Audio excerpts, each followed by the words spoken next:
héroe de la resistencia celta a la invasión anglosajona. El rey Arturo es el personaje que inspira los más bellos relatos de los poetas medievales. Decenas de autores participan en la elaboración del ciclo arturiano. Sin embargo, el gran rey es solo un personaje de leyenda o realmente cortó algunas cabezas sajonas con su famosa espada Excalibur. Poco después que los romanos dejaron Gran Bretaña, los celtas, abandonados a su destino, se organizaron en una multiplicidad de reinos que pronto se querellan entre sí. Según las crónicas, uno de esos reinos es gobernado por el rey Uther Pendragon.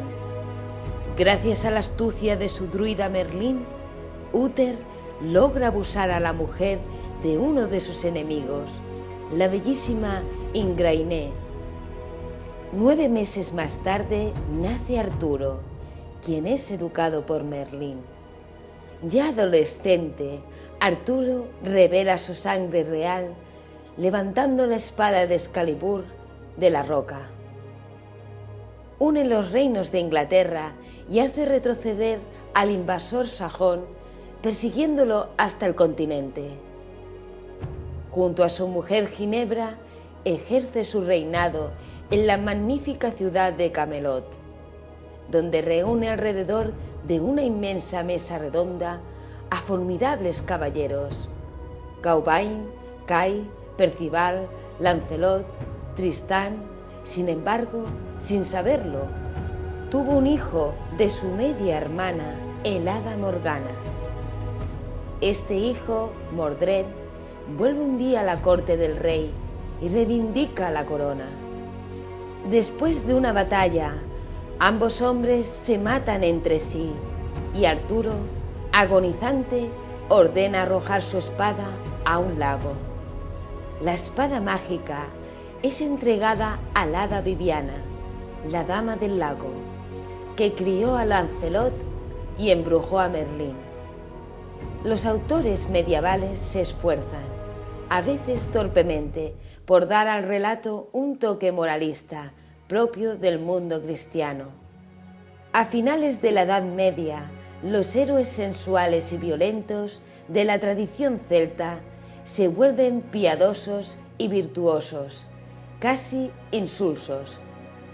El mito medieval, entre los más bellos relatos del ciclo arturiano, las novelas de Chantrain de Troyes en el siglo XII ilustran la adaptación de la leyenda celta en el mundo medieval. El caballero de la carreta, Lancelot del Lago, pone en escena una corte de costumbres refinadas donde se proclaman los valores de la moral cristiana. El misterioso caballero que ha venido a interrumpir el festín y a desafiar al rey Arturo no es otro que Mordred, de la tradición celta. El rey Arturo tuvo una corte magnífica, digna de un rey. Después del festín, permaneció entre sus compañeros. La habitación estaba llena de varones. Además de su asamblea estaban presentes la reina Ginebra y, según tengo la sospecha, había bellas damas cortesanas que por lo general hablaban muy bien el francés. En ese momento llegó a la corte un caballero muy bien preparado para el combate, armado de pies a cabeza. Así equipado, avanzó bajo la mirada del rey, que se encontraba sentado en medio de sus varones. «Rey Arturo», le dijo sin saludarle antes, «tengo cautivos a muchos caballeros, damas y doncellas que pertenecen a tu tierra y a tu hogar. Sin embargo, no traigo noticias de ellos con la intención de devolvértelos. Por el contrario, quiero advertirte que tu fuerza y tu oro no son suficientes para recuperarlos. Quiero que sepas que morirás sin haber podido socorrerlos». Sin embargo, a pesar de estos esfuerzos de adaptación, se mantiene el carácter maravilloso del mito celta, el druida Merlín, cabalgando sobre el soplo del dragón, fuente del mundo, los juramentos hechos en Sonnenhenge, las intervenciones de los espíritus del bosque y de las aguas conservan toda su fuerza poética aún en plena época cristiana. El primer autor en evocar a Arturo es el historiador Nennius, en su Historia de los Bretones, redactada en el año 826, pero inspirada por un relato que se remonta a una época muy anterior. Nennius habla de Arturo como de un jefe guerrero, independiente, designado por reyes que deben unirse, pero no aceptan que uno de ellos tome el mando. La necesidad de tal unión se explica por la imprudencia del rey Guthegen, que pide que en el año 449 a los sajones que combatan junto a él contra otros invasores bárbaros. Los sajones aceptan y luego se vuelven contra Gutenberg. Entonces, para evitar ser aniquilados, los celtas se unen a Arturo. A partir del año 456 se libran numerosas batallas, hasta la gran victoria de Badon Hill, situada en el año 518, por un texto de finales del siglo X, los Ánales Geleses.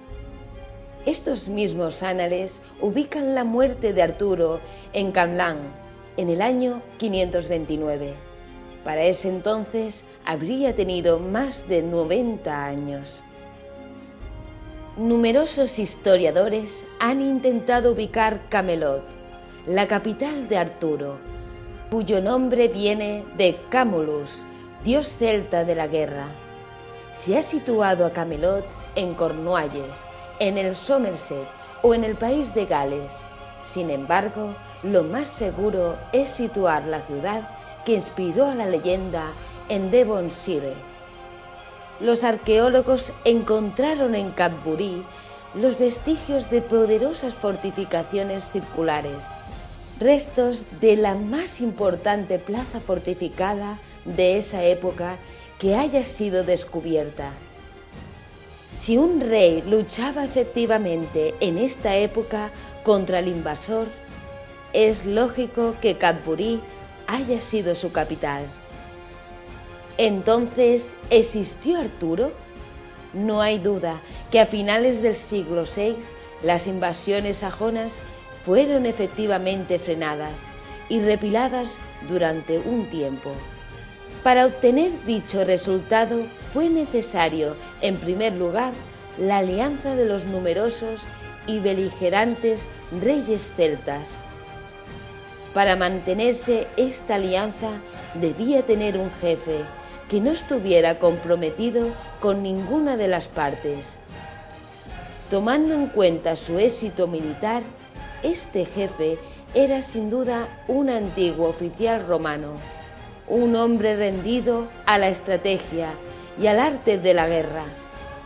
Pudo haberse llamado Arturo.